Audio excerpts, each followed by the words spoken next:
Actually just joined me as it's just starting to rain on this very, very interesting good morning indeed. Hang on just a second. Let's go. And I'll tell you what, it'll be better if we go flip it. There we go. That might help at least a bit. But I think we might be taking shelter onto this bridge for a bit because we need to wait for this rain to pass because it is going to... I was hoping it was going to stay off, but unfortunately no. We've got a bit of rain to deal with. But anyway, yes, Pretty Bird, greetings and good morning to you. What a week it's been. Right, hopefully this rain's going to pass. If you give it a little moment.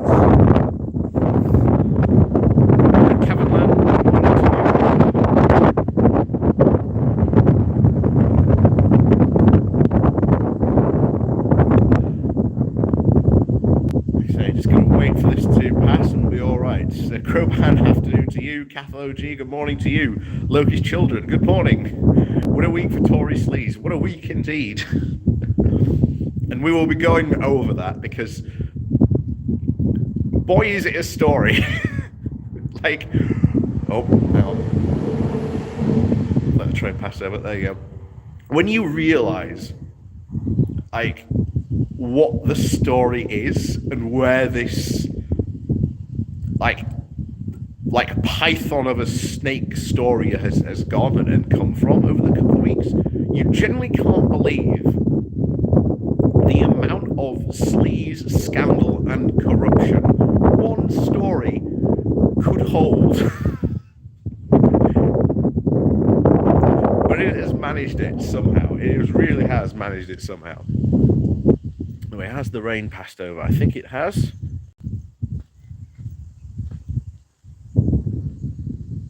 You wouldn't think it was raining at the moment, but it really is.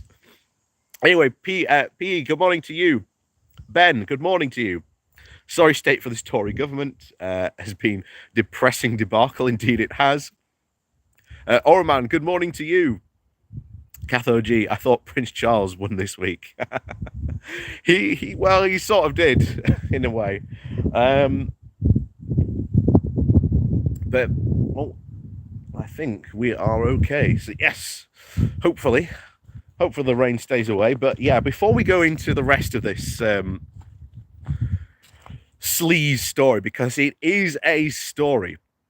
Good morning, Matt. Never trust a Tory. Hope that's not me. But anyway, yeah, good morning to Matt. Call him Toy Steez. Yeah, gonna be it's gonna be a long story. Horton, good morning. This week we've had Mr. Pincher. I wonder who's going to be Mr. Tickle in this adult version of the Mr. Men government has become. Indeed, that was so bizarre because if you're into like comic books or anything like that, you know that if anyone ever has a name like that, Mr. Pincher, you're almost guaranteed that they are going to become some sort of crab-shaped or claw-shaped supervillain in some way, shape, or form. But yeah, and trust me, that in itself is going to have consequences. And trust me, this is why I keep on telling you, it is a story and a half. So I want to make sure that we get in as many people as we can before we start. There's about 30 people in at the moment. So please do remember to be hitting that like and share button. And yeah, share it on Twitter, share it on Facebook, share it in Discord, share it everywhere. Tell the world we're live. And we're going over the story of Mr. Pinch. Because, oh boy, is it one wild story after another with this saga. So hang on, let me just we go. So, before we begin, shall we say, the great Tory story, I really want to go over some of the stuff very quickly that's been coming out of the January the 6th committee, because my word, did you have, well, you came this close to a coup, America. And the worrying thing is with the Supreme Court, the way it's stacked, with the fact that Republicans have basically gone out and shown, yes, we want to have a stolen election, but only if we steal it, essentially. And that's the terrifying thing at the moment. If you're in America, my God, indeed. It is terrifying, because you've got one party that refuses to engage in any form of reality and has openly and actively saying that they are against, elections being stolen, but are openly and willingly planning to at least steal the 2020 election, but maybe even the next one. And you've only got to look at, what was it, Wyoming? Oh. You've only got to look at Wyoming, where I think it's Liz Cheney is sort of rerunning again for her seat. And bear in mind, Liz Cheney is not a nice person. She is not a good person. But when she's on that stage with other people in the Republican Party who are actively saying that the 2020 election was stolen, that the January the 6th committee is all lies, that it's a falsehood, that these people are, besmirching the good name of Donald Trump, calling Donald Trump a good president. Yeah, you've got some very, very bad times over there in America, my friends. But as I have said before, we're going to go into Tory story time. So I hope you're sitting down comfortably, that you've got your breakfast, that you've got your tea and got your coffee, because to my American friends, things may be bad in your country, and I can look over there and go, geez, that's really bad. But you can look over here and go, my God, if only we had such an incompetent government. But yeah, it's wow, where to begin? Where to begin? Well, let's start with the Times story. You may remember just a couple of weeks ago that the Times ran a story about Carrie Johnson. Back when, should we say, Boris was trying to get her a job at the Foreign Office that would have basically equated to about 100k. And this story is obviously quite important because it shows a massive amount of, certainly, nepotism involved. There's a lot of very obvious Tory corruption involved, that Johnson, at the time of being, Foreign Secretary, was trying to get his wife, well, not at the time wife, but at the time his mistress, into being a very, shall we say, cushy job at the Foreign Office. And that was essentially what that Times story was. However, this week, the story has taken a colossal turn of varying directions. You cannot believe some of the stuff that has come out of this, to a point where it has been, even I have been having to check whether some of these sources were parody accounts or whether they were actually real. So, good morning to the people just joining us. Good morning, Patrick. So, that's the start of the story. You may remember last week we had the mystery of the disappearing Times article. This is where it all starts. And obviously, why it was important. But we know Johnson and Co., or at least shall we say Johnson and Carrie, went after this story to have it pulled. Even the Daily Mail decided not to run this story. There were rumours at the time of an injunction, which turned out not to be true. All kinds of stuff, why they were trying to keep this story silent.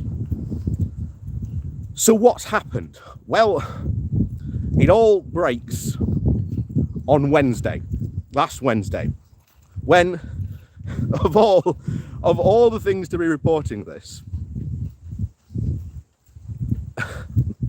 I love these political rants. You should do a political magazine for the laugh. So this all comes out on Wednesday. Yeah, not the only thing to be pulled. Yeah, we're gonna have to be careful, obviously, for YouTube, should we say, about this. But the Private Eye, a, shall we say, very well-known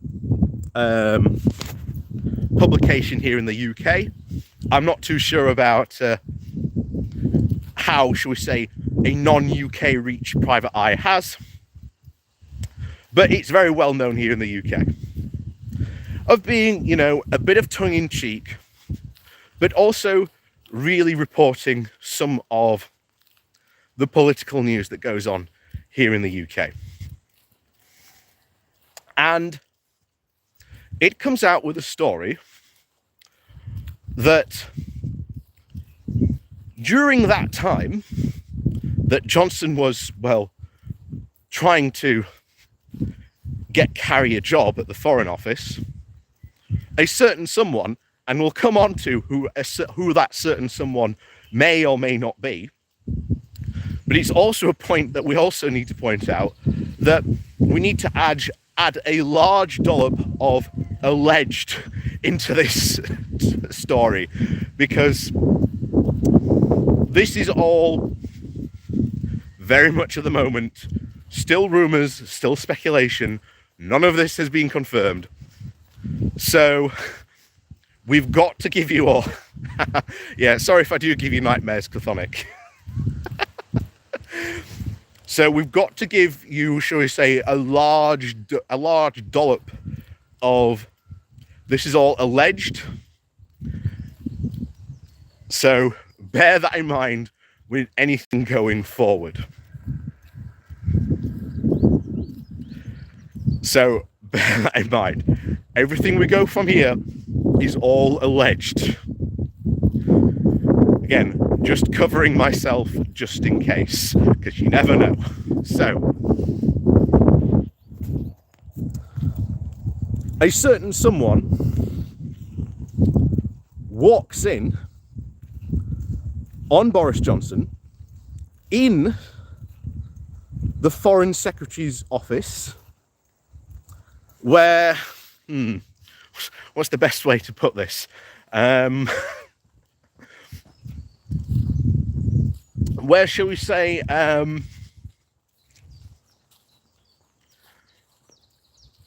Boris is getting his, shall we say, initials seen to.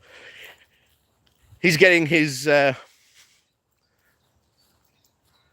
BJ, as a lot of people have been calling it.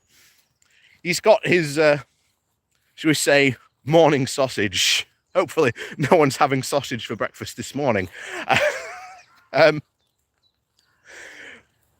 yeah, this act is being performed in the Foreign Office. And of course, this goes against every single form of, well, should we say, standards in decency in public life.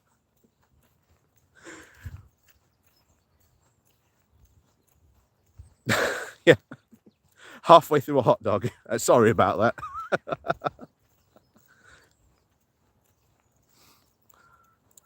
But that's probably where this other individual certainly came through as well, probably halfway through. Oh dear, it's going to be one of those mornings. It's going to be one of those mornings. So, this obviously incident happens, and then, shall we say, news gets out. News gets out that Boris has got a mistress. And this is where the confirmation comes from that Boris Johnson was having an affair. This is where it all comes from, that Boris was caught in the Foreign Office doing this. So this has been around for quite some time, and shall we say fully well known. And then this is where people learned that Carrie was his mistress. That's what happened. So yeah, certainly very, very interesting times at that point, because obviously you remember Johnson's trying to get his, at that time, his not yet wife a job at the Foreign Office. But the biggest speculation is, and this is where it gets interesting, who came in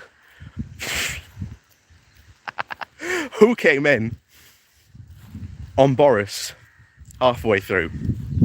Well, remember how we always said that Gavin Williamson was an absolute waste of space? Like, why on earth would you appoint someone so incompetent, so knowingly incompetent, who, before you've even put him in a cabinet position, has lost or accidentally leaked, as he would say it, private government documents? Why on earth would you appoint him to this position? Not only just once as Defence Secretary, but then again as the Education Secretary. And not only that, Williamson also got a knighthood in this point as well. So there is a lot of speculation that this is the person who caught them, and that Williamson was given this knighthood in order to keep quiet about it, and was given positions in the cabinet, even though he has shown time and time again he has no ability to actually be able to fulfill these roles that he gets put into. So that's one reason why Gavin Williamson is probably in the position that he is. So all this stuff has come out continuously to a point now where people are sort of talking about it, but they're not reporting on it yet. Because, like I say, the only place this story has been told so far is in the private eye. But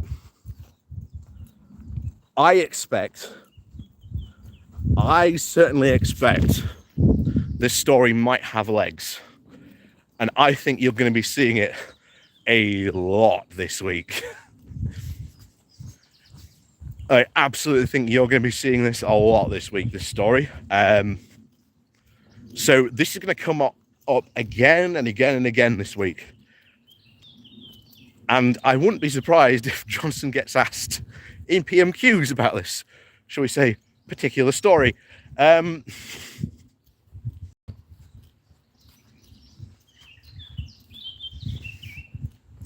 Yeah, Patrick, I always wondered how Williamson got the defence job. Well, can we privatise Private Eye? Well, if you want to, shall we say, help Private Eye, you can go out and still buy that particular issue on the shop shelves, or go online and buy it. Go buy a year subscription to it. You know, Private Eye has some of the hardest working lawyers in the country, so go buy the Private Eye and certainly help Ian Hislop pay his lawyers, because they certainly do need it.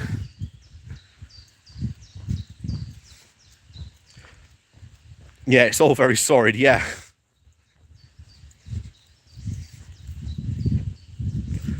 So this entire story... Oh, David Falconer, a job for a job. Thank you very much, David. Thank you very much for the super chat. Thank you very much for the support there. But yeah, this is the... So what implications does the story have? Oh.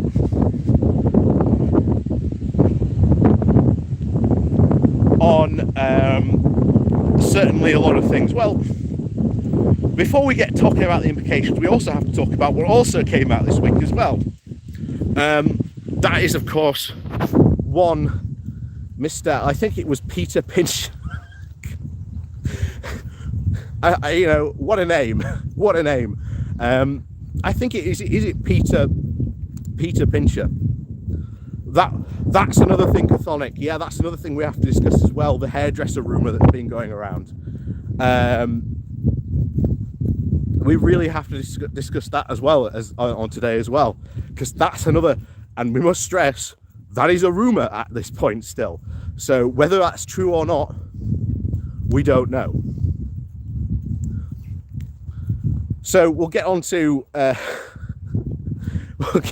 Peter Pincher, still an MP, by the way, accused of sexual harassment. Not the first time he's been accused, but the first time it's come out publicly. And what has happened is that essentially the whip has been removed from him. Meaning that he is still sitting in Westminster as an MP for his constituency, but he is not classed as a Conservative MP. He's now been made an independent MP. Is it Patrick, not Peter? I don't know which one's worse, to be honest. But yeah, he is now in this position where he has had the whip removed from him. But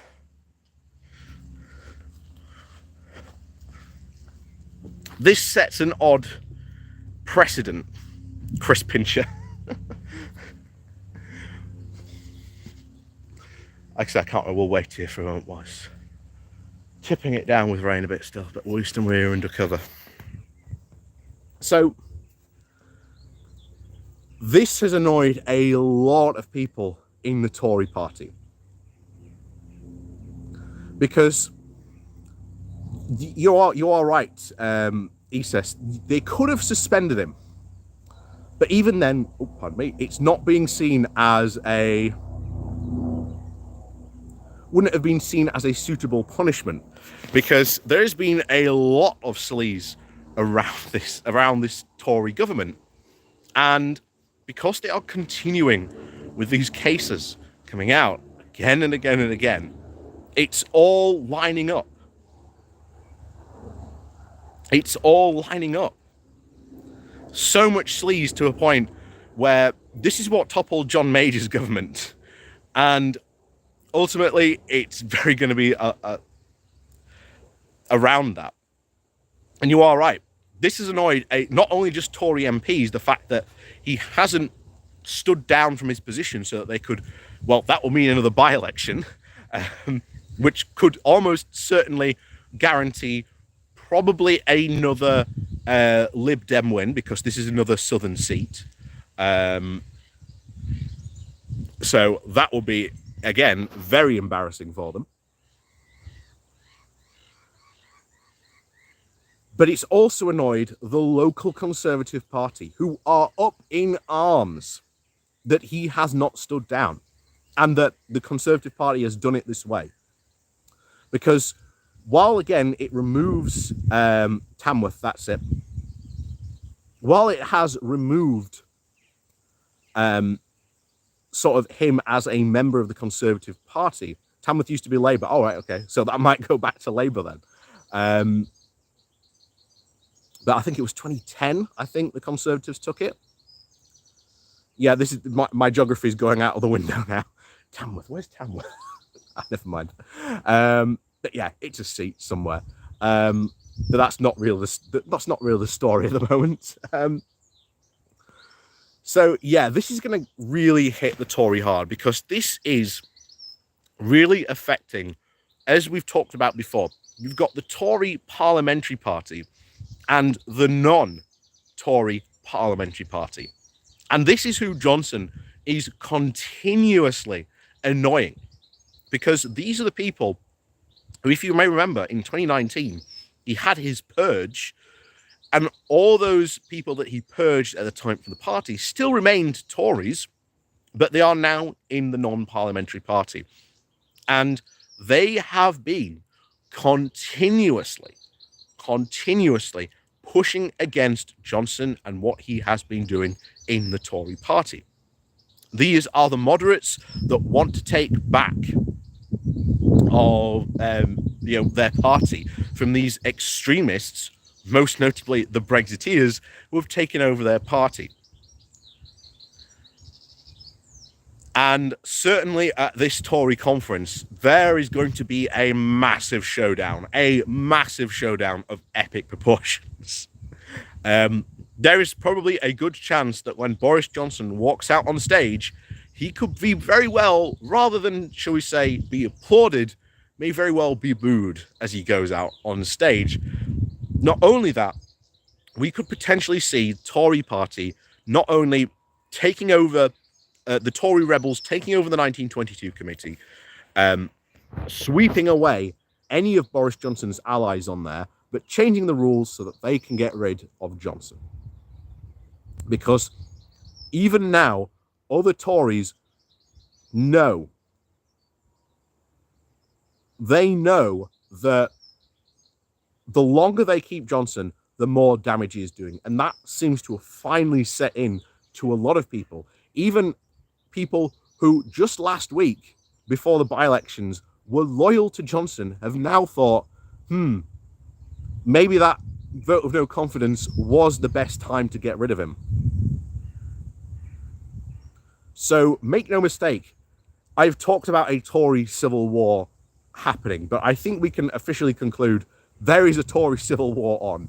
It might be a very, shall we say, secret Tory civil war, but it is on. And they are out. They are out to get Johnson. So, not only has, shall we say, Pincher caused a massive controversy, it has set another precedent that if you have, shall we say, been caught doing something like that in such a manner, which apparently Johnson has, they have the right now to remove the whip from you. So this has further implications for a lot of other Tory party members, because I think it was either Friday or Thursday, I can't remember, but it has been actually, if you can remember, a year since Matt Hancock was caught behind the door and certainly seemed to trigger this wave, this absolute tidal wave of sleaze cases that we have had since then. So make no mistake, there is a lot of rumours, again, must stress rumours, going around that the leaker of this, shall we say, Boris Johnson's, shall we say, BJ story, Cathode G, thank you very much. Is the Brexit hard man Steve Baker going to change the 1922 committee's rules for voting on confidence? Apparently so. He is apparently one of the members running for that committee, so we'll find out probably very soon what that's going to entail. But yes, thank you very much for the super chat, and thank you very much for supporting the channel as always. Thank you very much. So yeah, it could be very interesting. We're 2 weeks out from the conference.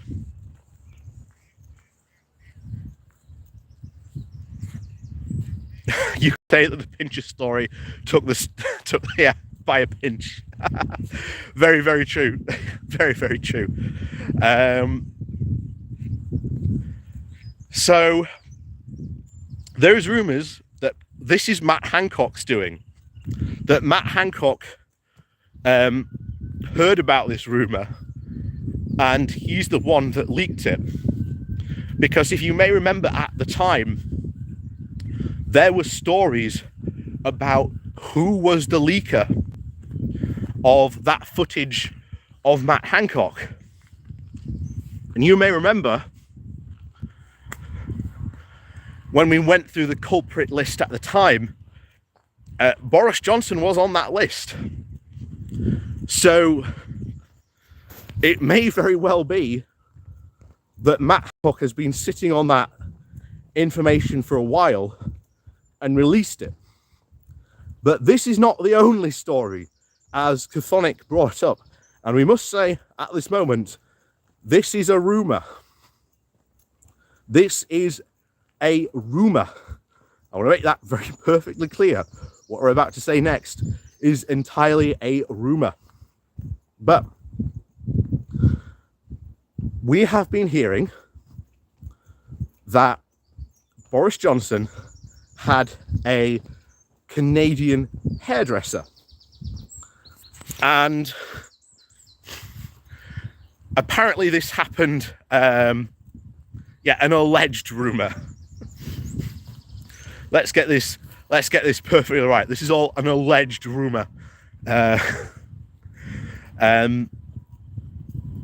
he had a Canadian hairdresser. Now, this would happen, if the timeline fits, this would all happen at the very same time he was married to Carrie, or at least seeing, shall we say, Carrie even before they were married, or whether they were married. I can't remember exactly the timeline fits. But he had this Canadian hairdresser, and well, he got her up the duff. And essentially what happened, as this alleged rumour goes, he sent her packing off back to Canada to essentially get rid of her. Now, how true this is, we don't know. I highly suspect that there are a lot of reporters currently combing Canada looking for, shall we say, Boris's hairdresser. And if this rumour turns out to be true, well then,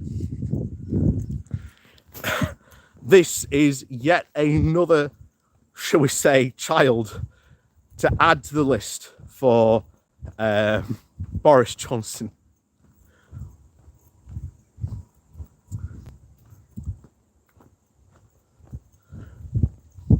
But this is, again, a rumour, and like I say, there are probably going to be a lot of journalists, covering, like I say, combing Canada, like a fine-tooth comb, looking for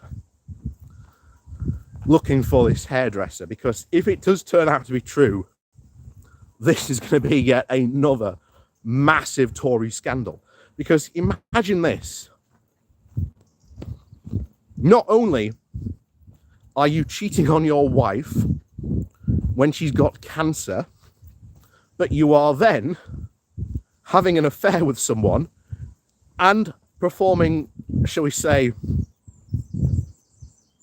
the Cirque du Soleil in the Foreign Office for your, at the time, mistress who you are trying to secure a job for in the Foreign Office. But you are also, shall we say, having your hair combed by a Canadian hairdresser who you then get pregnant, who then you have to pack off back to Canada to make sure that you hide the story.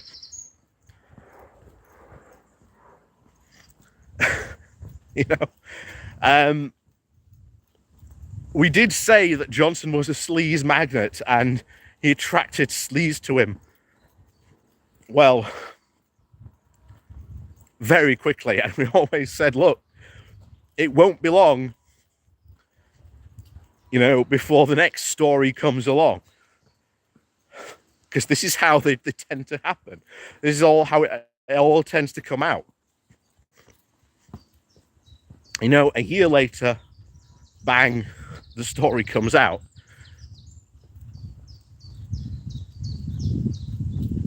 And I really do think we've reached that tipping point. We've reached that beyond, well, we've gone beyond that tipping point, I think.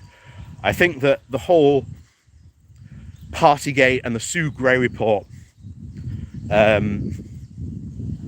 really was that tipping point for a whole lot of people, especially in the UK. Because I've said it before, there really is a sense of anger. There really is a sense of anger that against Boris Johnson and his current government. And, you know, you've got Jacob Rees-Mogg downplaying it, saying that there's no such thing. But,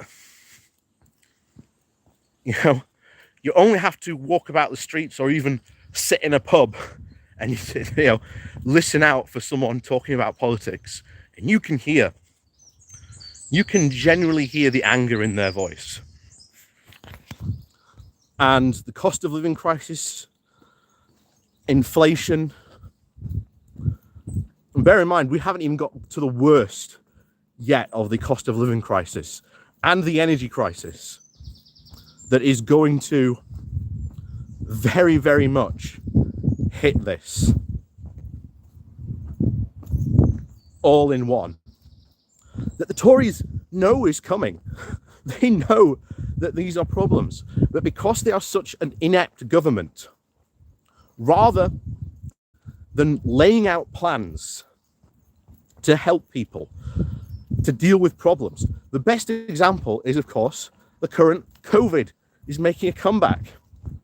But because there is no COVID payment scheme to pay people to isolate, people are still continuing to have to work, which again is spreading COVID. There is a dangerous chance we could get a mutation of COVID, and we've talked about this I don't know how many times before in these Good Morning Walks, where if we get a mutation, we could be back to square one. That's just how dangerous it is. And they could be bringing back these COVID payments to at least, you know, get people to isolate, make sure that they're going to be, you know, well and taken care of during that time that they have to isolate, and, you know, job done. But of course, remember, these are Tories. They ain't gonna pay, shall we say, the poors to take time off work. No, it's get back to the factory, pleb. We need you to work.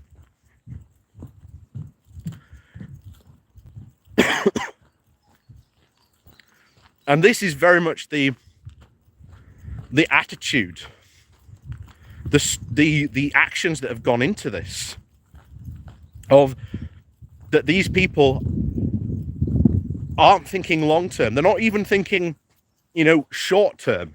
They are literally only fighting the fires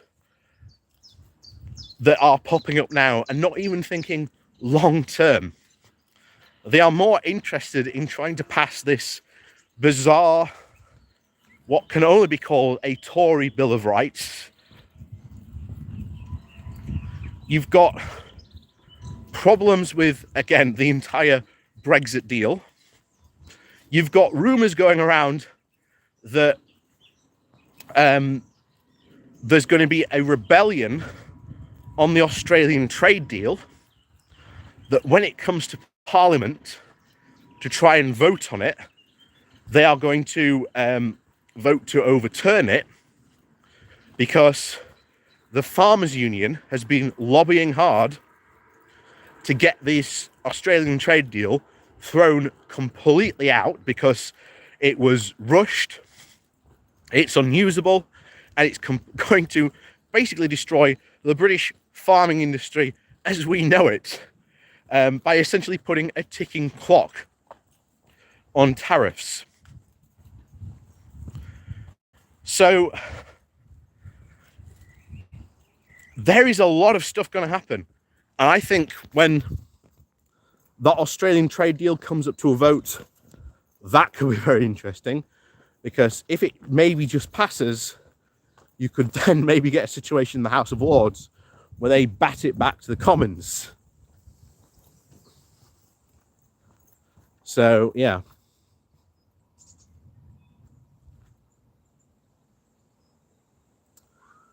Recommend the Zer report. Professor Tim Spector for the current COVID spread. I'll have to have a look at that.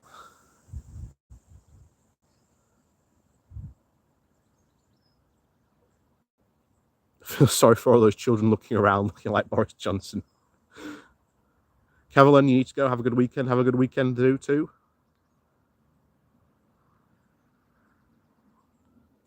Trelvin didn't even manage to attend the select committee. That's not surprising. That's not surprising. Because the scrutiny, or at least the promised scrutiny. Oh, Mitch, good morning to you. Nice to see you.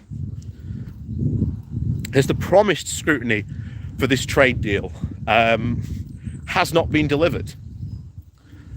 So it doesn't surprise me that Trevelyan didn't even turn up to the select committee to talk about this, because there are a lot of problems in that trade deal. Not the least that, let's say, if we pass a regulation that would affect an Australian company importing products here. Well, turns out Australian companies can sue our government to overturn that regulation. But we can't do the same. So, yeah, might be a bit of a problem there. Might be a bit of a problem. And of course, that's not the only thing in there that's apparently been reported. Like I said, we've got the ticking time bomb of the tariffs, that after 15 years, progressively the tariffs are going to be lowered, which is going to allow basically the Australians to, well, flood ever more the UK with cheap meat and lamb. And as we've talked about before, the massive super farms they have in Australia make the largest farms we have in the UK look like a small allotment. That's how large they are. And the more and more we see and read of this Australian trade deal, the worse it becomes. And then you've got the EU, who have recently just passed a trade deal with New Zealand that has very, very tough climate rules in there. And it makes ours look, well, absolutely awful, potentially in comparison.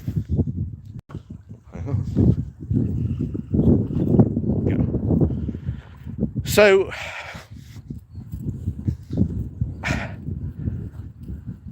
as we said at the start of this, you know, America, you've recently just heard about how you almost had your democracy overthrown. You've got the Wyoming, you know, runoffs with Liz Cheney, who, as I said, was not a good person. But I'll tell you what, she looks like absolute Mahatma Gandhi compared to the other people on stage. While over here, we've got a government so incompetent, so incapable of even fighting the current fires, that they will desperately... Oh, hang on, you might not be able to hear me at the moment with the wind. Go away, wind. But you've got a situation at the moment, the own government will not, or is randomly passing policies that it knows will not pass, like the steel tariffs it has just proposed. Those are not going to pass muster at the WTO. And you just heard the video I did yesterday about the UK's first time at the WTO didn't really go that well.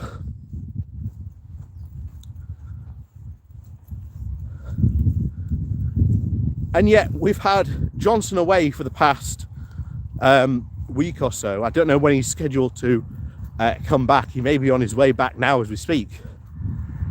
But he's been out, obviously, at NATO, in Kiev, trying to, you know, see Zelensky. You know, you've had Liz Truss telling China to respect its international commitments, while we ourselves are breaking our own international commitments.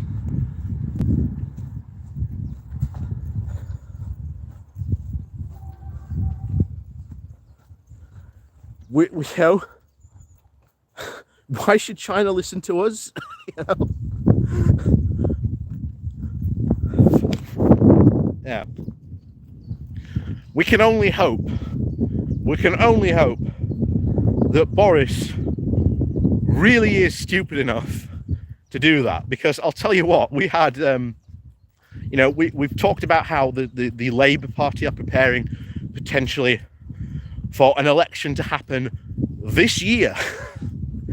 I got an email from my local council asking me to confirm, you know, that I am registered to vote. You know, make sure that your information is all right. So potentially I wouldn't be surprised if other people in the UK have received such emails saying, hey, do you know you're registered to vote? You know, make sure you've got you know, all the correct information and all that.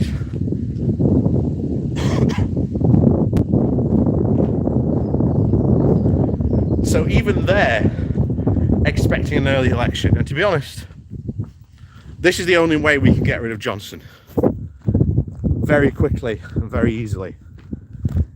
If we decide to have, or Johnson decides to have, a very, very early election. That's the only way we're going to get rid of him.